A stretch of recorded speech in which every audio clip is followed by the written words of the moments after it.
I made every single stupid business decision you could make my first year. Owning a business has been extremely hard. Oh yeah. I sympathize with that because, like my first 5 years of owning my video production company, virality doesn't necessarily equal making money. And so a lot of the people that stop advertising. I don't want you to advertise a single thing until. What's up? Shalom. Are you ready for this? I don't think you are. I'm not. I mean, I'll be honest. I'm not really either. Because the last couple of days were kind of crazy, right? What do I do with my hands? You put them where you want to. See, I'm gonna say like, what's the most natural place to put them? And you're gonna put them like right here. Yeah, dude, that storm was crazy. That was nuts. You got your power back this morning? Yesterday last night? Yesterday at like 11. Wow. We didn't lose any power. But the last big storm, that winter storm, we lost it for like 5 days. Ooh. That was bad. Yeah. We did too. We had to sit in the living room with space heaters. Yeah, pretty much. All of us together. Yeah, that was crazy. Yeah. All right. That's the episode. That's it. Perfect. Yeah. Nailed it. Yeah. You're like, good. I'm done. Nailed it. No, that is not it. That's just the very beginning of a very long-winded episode with you. Just talking about, being a lawyer. I work with a lot of realtors, a lot of loan officers, a lot of entrepreneurs, but lawyers is not one of them. So I haven't been around as many lawyers as, I don't know if that's a good thing or a bad thing of just not being around a lot of lawyers. So, probably a good thing. Yeah, probably a good thing. Cool. Good to know. But it's probably good to know a good lawyer. Yeah, you only hire us when you need us. Everybody hates us until we need you. Then we love you. Yeah. Yeah. But yeah, I don't talk to a whole lot of lawyers, and stumbled on you on Instagram like a year ago because you were creating ridiculous content on social media. Right. So I had to reach out and compliment you. Just be like, dude, this is awesome. Keep going. Been chatting ever since. Yeah. And then we've just been like, on and off ever since. So it's been good. So yeah, where are you originally from?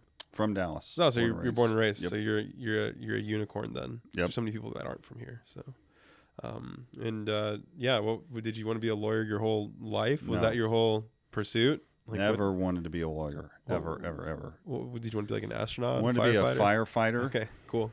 When I was a kid and in high school, and then my mom was like, if you go to college for a year and you hate it, then you can go be a firefighter. But I realized like being 98 pounds in high school, that was not going to work out.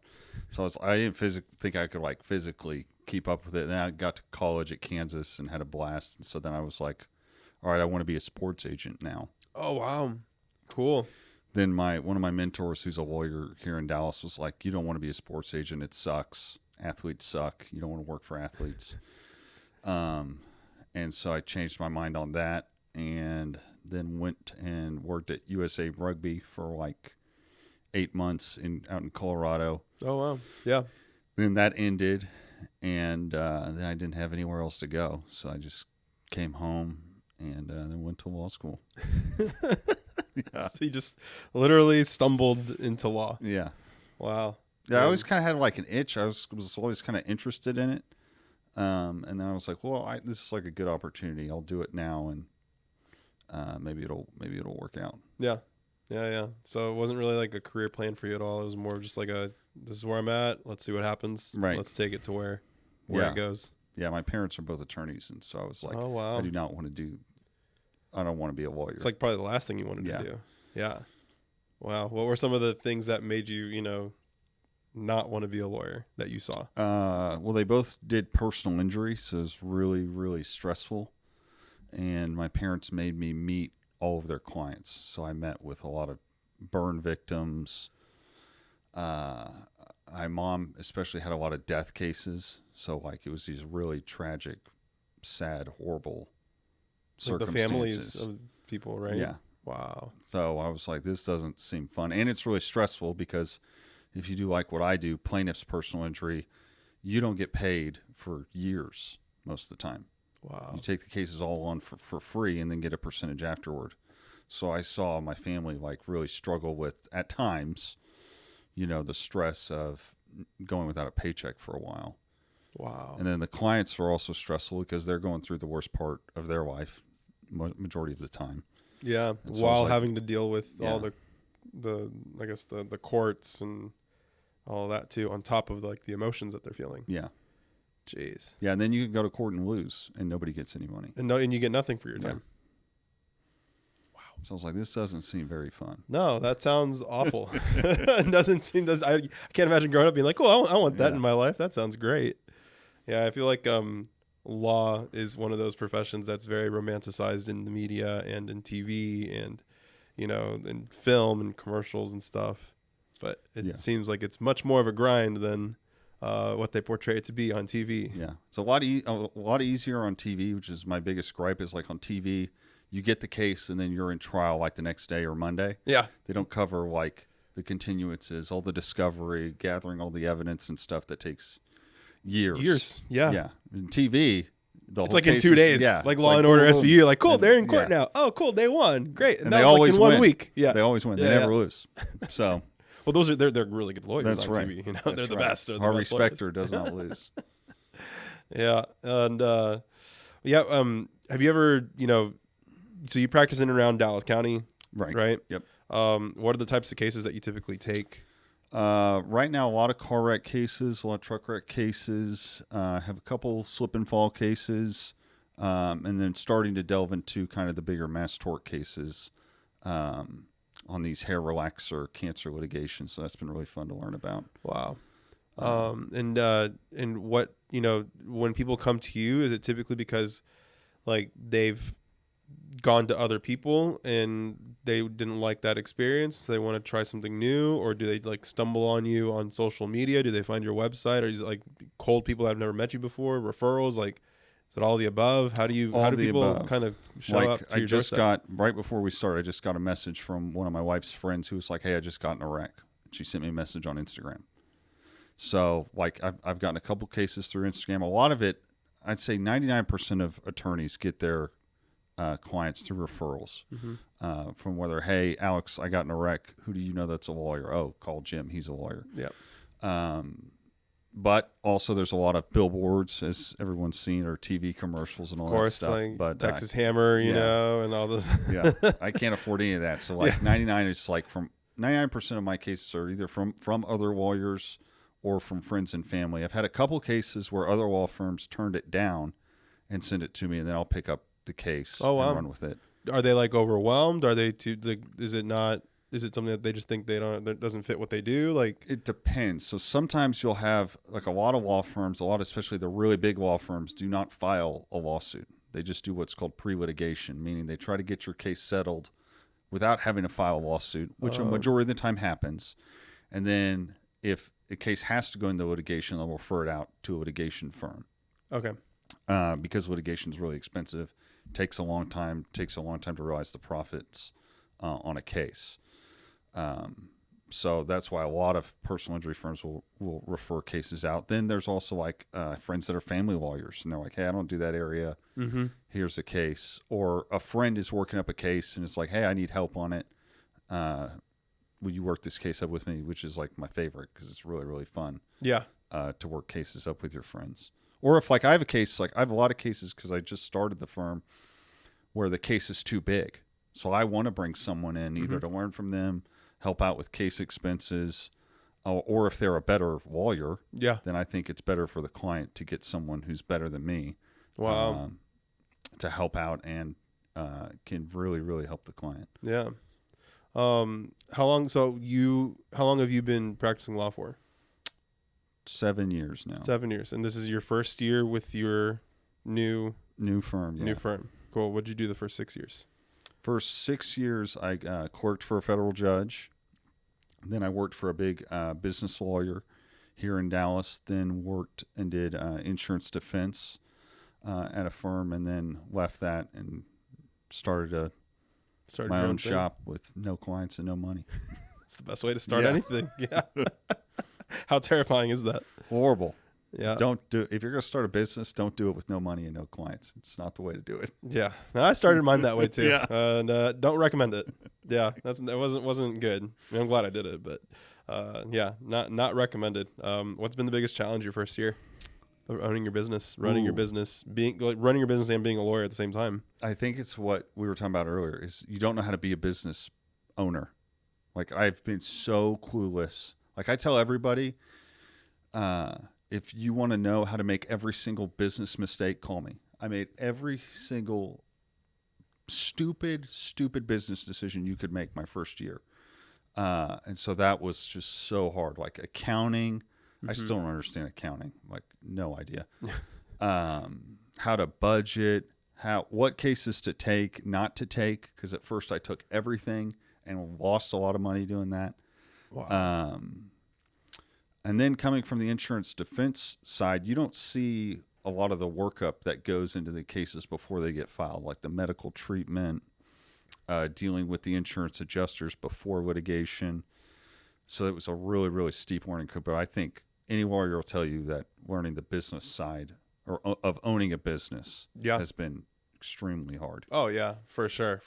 I sympathize with that because, you know, I talk about how like my first 5 years of owning my video production company, like I was great at making the videos, but I was terrible at running the business that makes the videos. Right. You know, so I can imagine the same thing for you. Like you're a great lawyer, but you suck at running the business that is, you know, the lawyer. You know, and the only way you get better is you lose money. You lose money. You have to. And you just hope that, you know, well, you don't hope. You make it very clear. Like I made that mistake once. I'm not making it again. And I'm very glad that it was a $500 mistake, a $1,000 mistake, and it wasn't like a $25,000 mistake. You know? Oh, I made a $25,000 mistake. I mean, I have too. You know, like we all bad. have. Yeah, I feel like we all have. But that was probably the best lesson I had last year was making a $25,000 mistake. Wow. So tell me a little bit about that. I had this business coach at the time, and he was like, you need to start running Facebook ads. Start running Facebook ads because then you can get more and more consistent leads. You can stop taking referrals. So I dropped like $25,000 on Facebook ads. Did you really? Yeah. Got a ton of cases and then lost all the cases. All the cases turned out bad. They either already had a lawyer, there was no insurance coverage, there was no injuries. I ended up getting no cases from it. But led me to talking with this guy I went to law school with, really awesome Instagram channel, Car Wreck Rick, guy Eric Feruzbach, who was I went to law school with, and he said, stop advertising. He said, for 2024, I don't want you to advertise a single thing until every one of your family members and every one of your friends knows what you do. That's awesome. He was like, I guarantee you some of your friends don't know you're a lawyer. Because he had a family member that got in a car wreck, and they were like, oh, I just hired Jim Adler. And he was like, well, why didn't you hire me? What the hell? Yeah. They were like, oh, I didn't know you did car wrecks. And so that really struck a chord with me to like, okay, I need to just focus on I think a lot of young business owners too think, oh, I have to grow the business so quickly before anyone knows who you are. And instead, if you can focus on your friends and family, they're the people most likely to refer someone to you. Right. Yeah.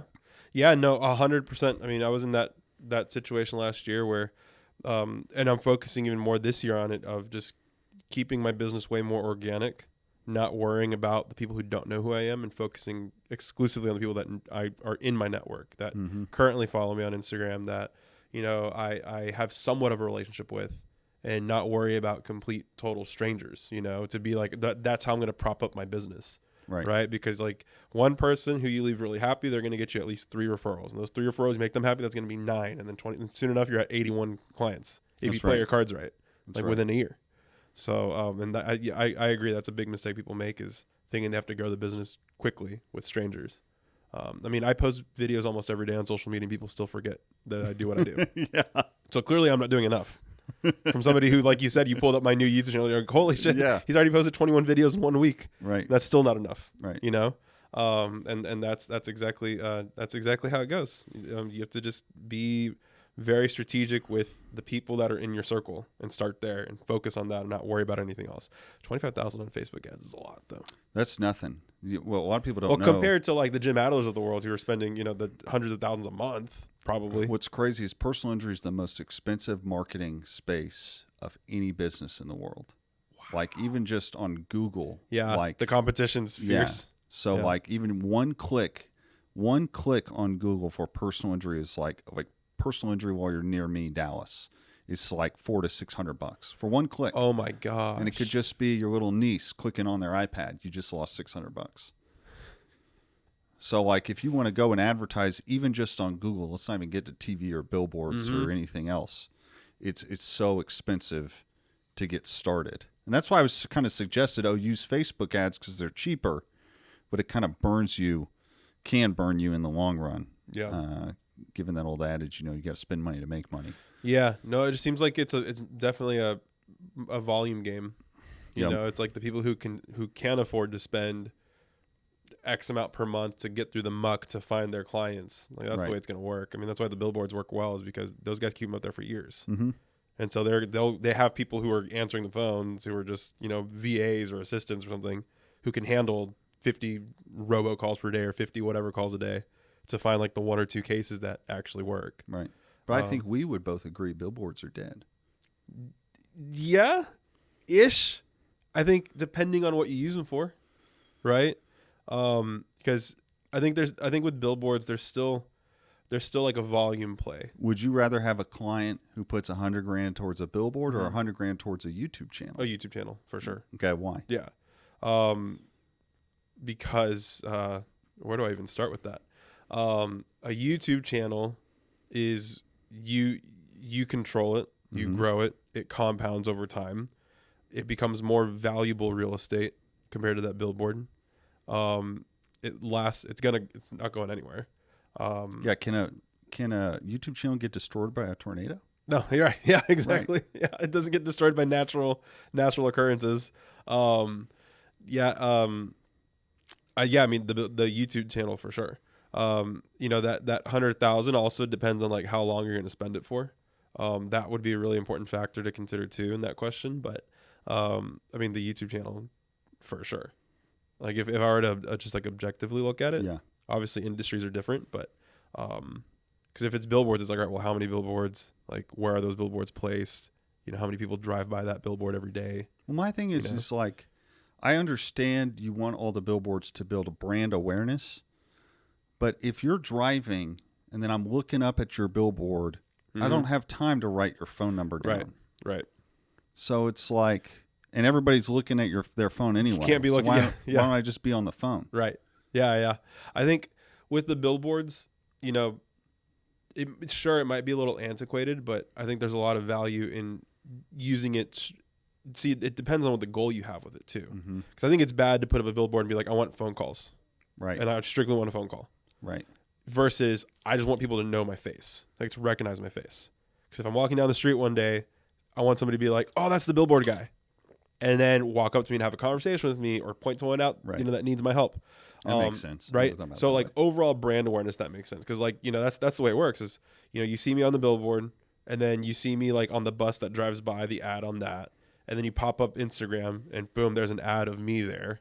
Like it's not going to be the first time you see me. You've already seen my face 20 times. Right. And like it's subconsciously in your head that I'm in your head now. Right. Yeah. So like when that Instagram ad pops or Facebook ad pops or like that organic social media post pops, it's like, oh yeah, that's the guy that I've seen like a million times. Like where do I see him? Where do I remember? Oh, he's the billboard guy. That's right. It works for brand awareness, I would say, more than anything else. Versus like I'm a realtor and I need people to call me. Put up a big billboard like 50 feet in the air on the highway. I always look to real estate agents for marketing examples because there's just as many real estate agents, if not more. More than there are lawyers. So it's also maybe oversaturated. I guess I don't really know the stats, but what would you say? What could lawyers take away from real estate agents in terms of marketing? Organic social media. Okay. Organic social media, providing value, and just being consistent on social media. I mean, I think going back to what we were talking about, I think the biggest mistake that a lot of business owners and entrepreneurs make is the $25,000 mistake you made, which is I need to get my name out there and I'm going to spend money doing it. Whereas if you would have started out being like, I'm going to make 2 videos a day every single day this entire year, save $25,000, maybe spend $5,000 on equipment and this, and maybe like a course or like a YouTube, somebody on YouTube that can help you, or like, And like someone like me to come Or help maybe you out, like an AMT media. yeah, exactly, yeah. Coming in, basically setting you up so that you can create your own content for a whole year, and you have a game plan and you have a strategy, and posting organically on social media every day. You would see a massive return on that, because you wouldn't spend anywhere near $25,000. No. You'd probably be spending like $7,500. And where you would see the win is all your friends, all your family, all your community, all of their communities, all of their networks too would know who you are. So that when the time comes, you're the first person they think of. Because it was like what your buddy said. Like, hey, I hired Jim Adler. Well, why'd you hire him? Well, because everyone knows who he is. Mm-hmm. But I do that. But I didn't know that's what you did. Right. Because the problem isn't that, people don't. The problem isn't that, you don't know enough people. You do. The problem is that they don't know you enough because you're not in front of them enough. You know plenty of people. You and I, we know hundreds and maybe thousands of people, right? The problem is that we don't remind them enough of what we do. But real estate agents do. They do. They do a great job of it. And they do a great job of it with their listings, with their pictures, with their closings. And where I'm getting a lot of them to start realizing is like putting your face on all that stuff matters. That's so what I was about to more. say. I was about to say that. So real estate agents put their face on everything and lawyers don't. Yep. Now I think it's trending more, especially with social media marketing. Now lawyers are starting to realize they should.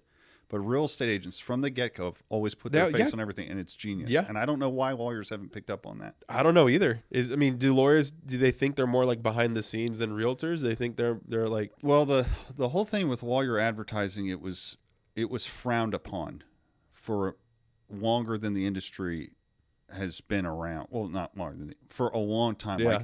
Like lawyer advertising didn't even become legal until the 90s. Like Jim Adler... there's a great Jim Adler podcast talks about when he did his first TV commercial, he got calls from other lawyers telling him he's ruined the practice, threatening him. Like ruined the industry completely. He's ruined the industry. And now consumers will say, well, if you don't have a commercial, you must be broke. You must not be successful. Like if I don't see you on a billboard, like then you suck as a lawyer. Right. Yeah. So like when I was a kid, my dad used to always say, if you need a billboard, you're not a good enough lawyer. And now it's the complete opposite. Yeah.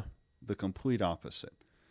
So that's why I think lawyers haven't done it. Is lawyers in the personal injury space spend a lot of time just on customer-to-customer referrals with no marketing because it was frowned upon. Right. And now it's taken the complete 180. Yeah, I mean, and it seems like industries, they like trends. I don't want to say trends, but like practices or beliefs or like for businesses, like different industries will catch on to those things at different times. So like I feel like realtors have started to really start building their personal brands now, and it seems like lawyers or like you're doing a great job of it, of catching wind of, well, I need to start putting myself, like my face out there, my personality, who I am, what I do, your dog, like funny pictures like this, because it's good because then what ends up happening is like I would like if I looked at this and looked at some of your stuff, like I trust you. Because you're funny, you put yourself out there. Like you're not pretending to be somebody you're not. You know what I mean? You make fun of. I think part of you is like you make fun of a lot of the, this is fantastic. But putting your likeness in your face and your voice and your opinions, things like that, it builds trust at the end of the day.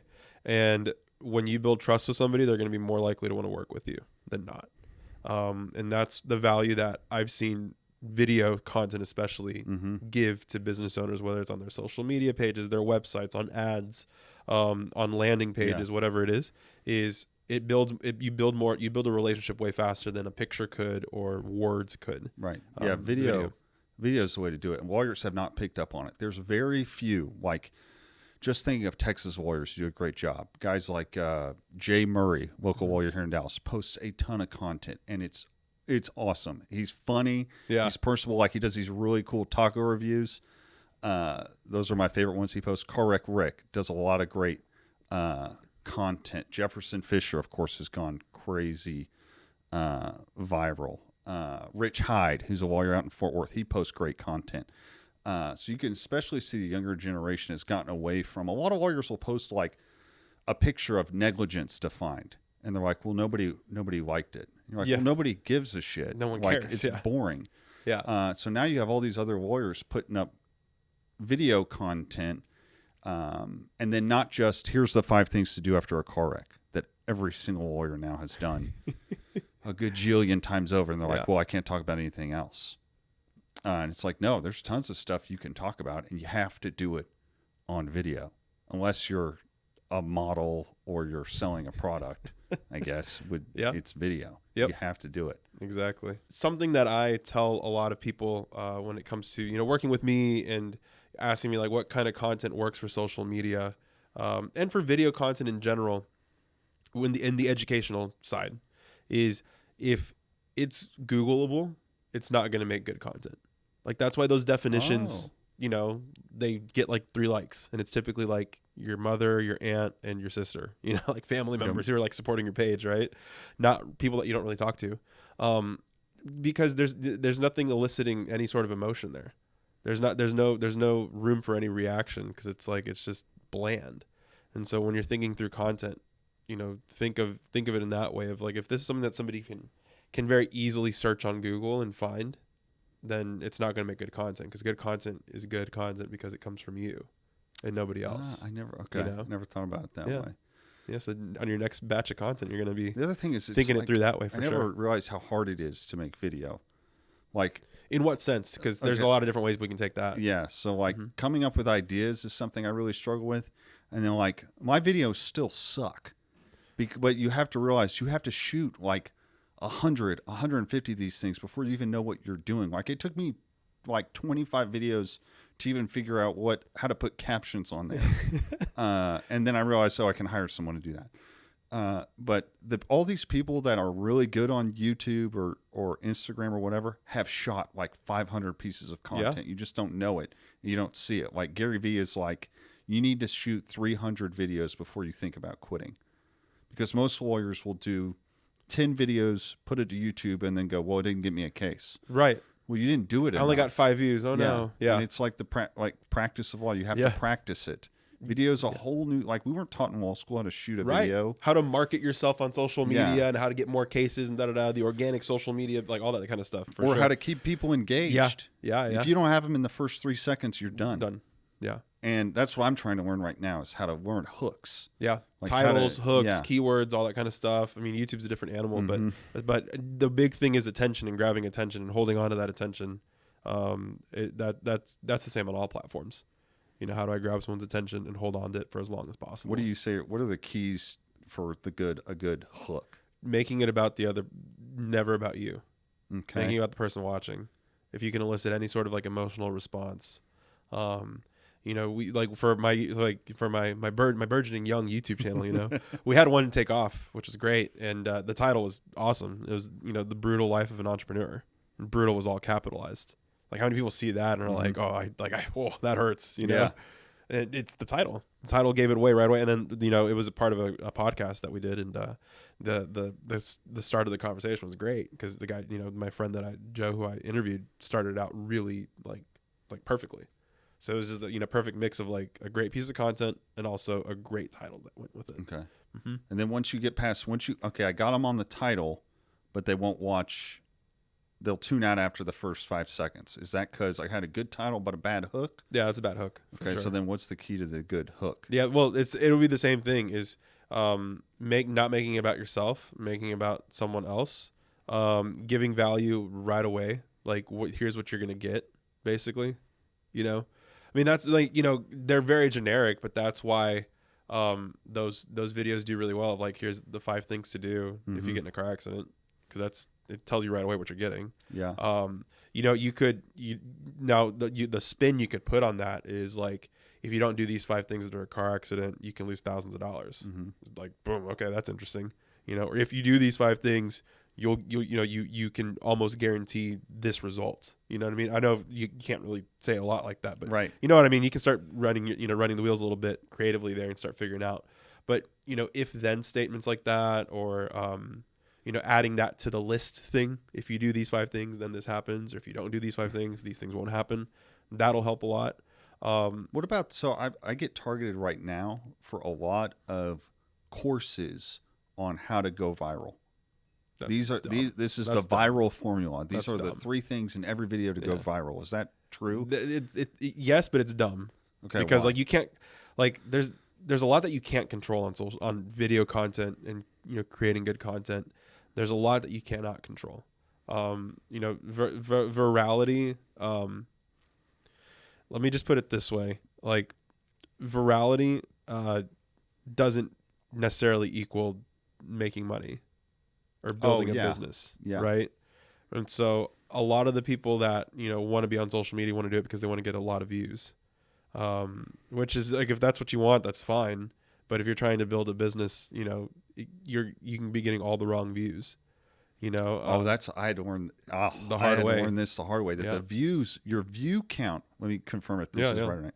The view count is not nearly as important as engagement, meaning the comment section. So 100%. I've had a video where it was like 10 views, or maybe it was like 100 views, but I had like 26 comments. It's way more valuable than the video. And so then I went through the algorithm, the information, it was like people reached was like 900.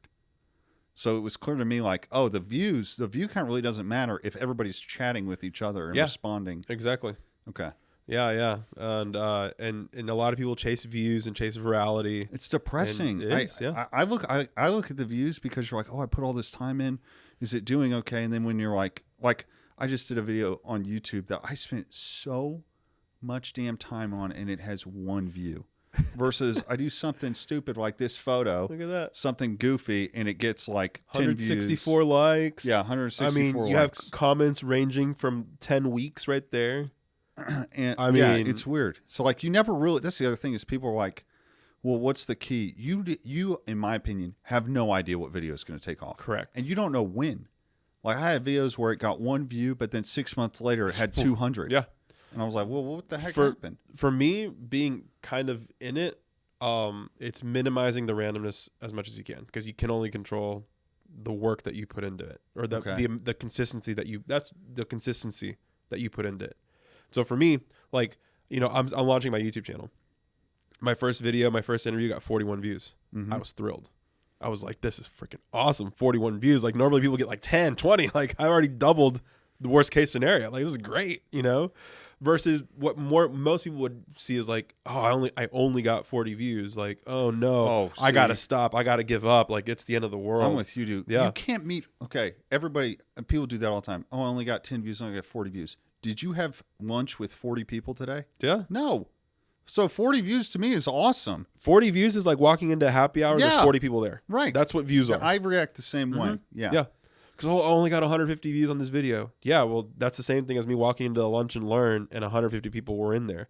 And yeah, it only got 2 comments. Well, yeah, because it wasn't interesting. Right. Be more interesting next time. Yeah, I think that's the way to push, especially with lawyers. Because and daily. It's daily. Okay, daily. Weekly, like whatever that consistency is for you. You have to be very consistent with it. Is it more than once a day? For like, I'm pushing my YouTube channel out right now. We're posting multiple times a day because we're aggressive. We're being very aggressive with it.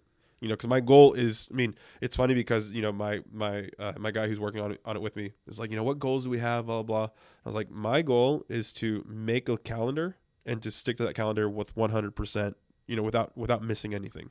So like, if that calendar says we're posting 60 times this month on YouTube, we're posting 60 times. It's like, I don't care about right now about like reach or like audience or view times. I care about, I said I'm going to post 60 times this month. Did I post 60 times this month? Like, I'm going to measure that for the next 3 months. You know what I mean?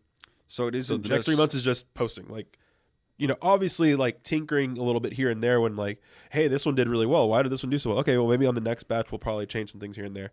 But I'm really like in laboratory, like mixing potions, experimental mode for the next three maybe 6 months. Is it Monday through Sunday or Monday through Friday? I take weekends off. Okay. I take Saturdays. Like I'll take most Saturdays and I'll take Sundays off because it's like, you got to be people too. Like, Yeah. I'm not going to be a machine. But should people schedule content to release on Saturday, Sunday? Yeah, you can, and you should. Yeah, like I'll schedule stuff out on Saturdays. Sundays I'll post something more about like with my family or something like that. Just to, to re-cleanse the palate on social media a little bit.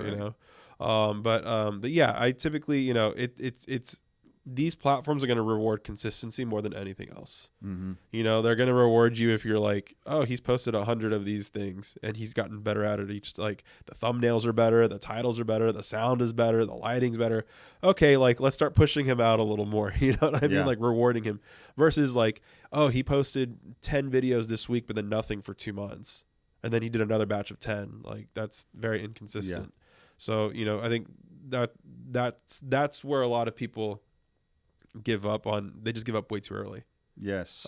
Because it's one thing to be posting on social media, because, we all kind of live there now. But it's something else if you're like, I want to build a business that can, run via social media, or social media, being active on social media. The byproduct is I get business for my law firm, for my video production company. But yeah, people just give up way too early. I agree. Yeah.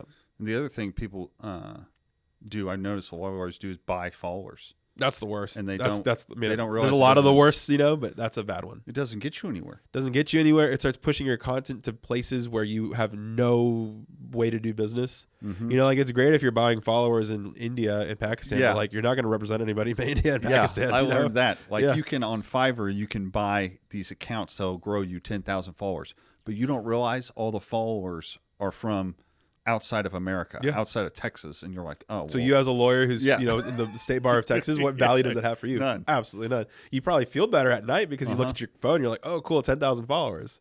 I have a comment now. Awesome. Right. But doesn't build your business, Right. Yeah. I mean, for the strategy that I've really employed over the past 6 months that has done very well is I've kept it very minimal, and I work with a lot of realtors and loan officers, right? So I'm just connecting with them on social media and building relationships with them on social media and using social media to grow those relationships. So for me, it's not like, oh, I got to get like this many views or this many followers, this many things. It's, I want to build relationships with 50 realtors this year, and that's manageable. That's real. It's relatively easy. The other thing, there's nobody that knows more people than realtors. They know a lot of people. Yeah. Nobody. Plumbers, contractors, home inspectors, electricians, roofers, remodelers. Realtors have the best lawyers network of any profession. And talking to one the other day, she made a really cool video about this, just talking about the fact that when you hire a realtor, you're hiring everyone that they know as well. Because if you get in with them and you're tight with them, you can go to that person for literally anybody because they know everybody. Hey, do you know anybody who owns this? Do you know anybody who has a shop that sells this? Do you know anybody who does roofing, tiling, remodeling, right?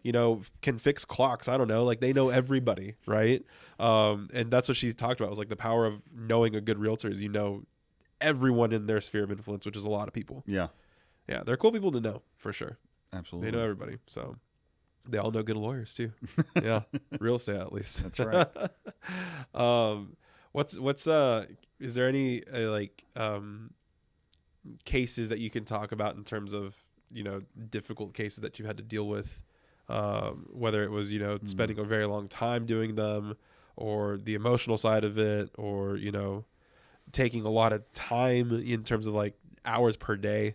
Is there anything you can shed a light on, anything, that you can talk about? Cases where lasted 3 or 4 years, we lost all of them. Oh my gosh. Which was part of a class of all these investors who all lost their money. Won a couple of them, but spent a ton of money, ton of hours, hundreds, thousands and thousands of hours not to get their money back. I've had cases where a case where 3 family members got all their heads decapitated. Everybody's dead.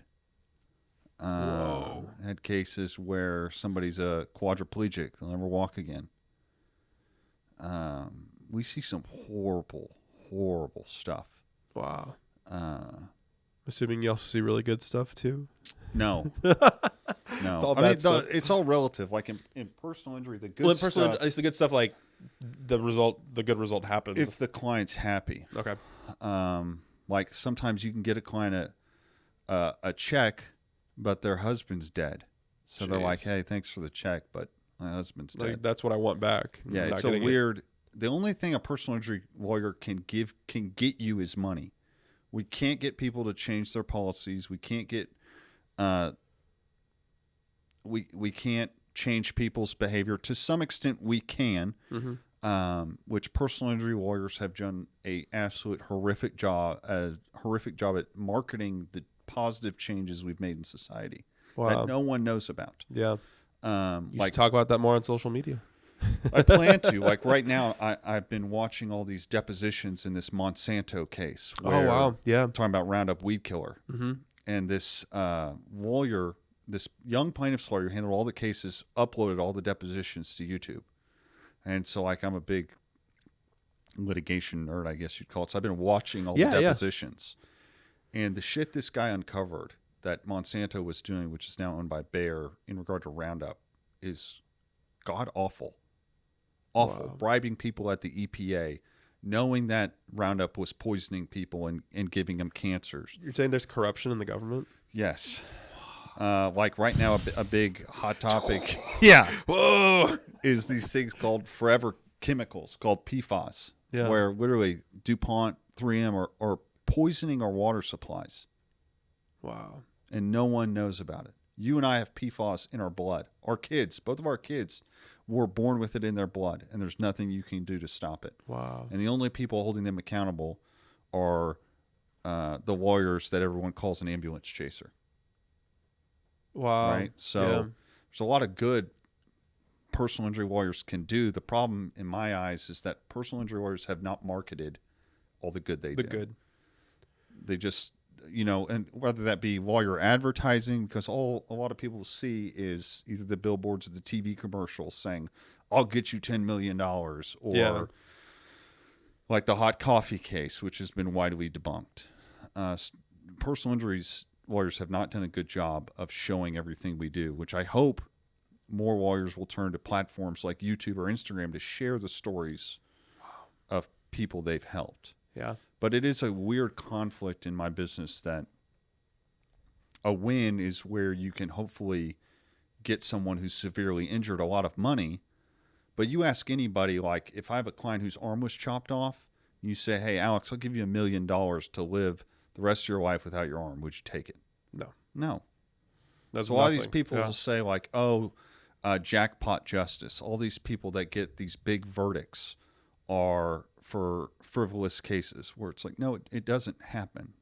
It doesn't exist. It's the insurance companies that have paid billions and billions on marketing campaigns to convince the public that we need bullshit like tort reform, or that all these verdicts are out of control, when it's like you would not trade places with any of the people I've represented, even on the defense side, like truck drivers I defended who killed people, who have to suffer through that memory the rest of their life. Jeez. And we just haven't done a good job of informing the public as to what is really happening. Yeah.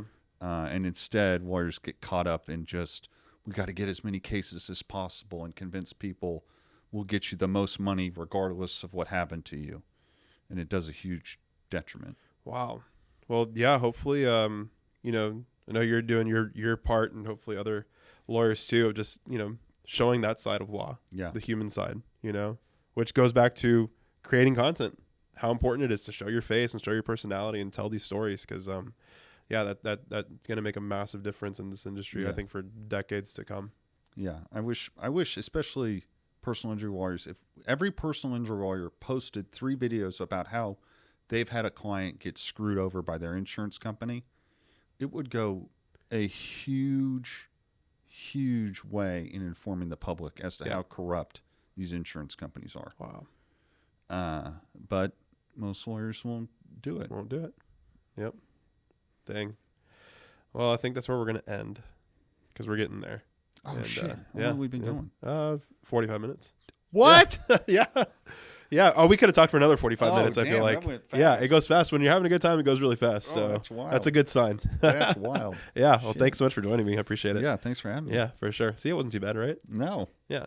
We thought we were going to be done in like 2 minutes, because we were going to freak out. So I was surprised I had stuff to say. Yeah.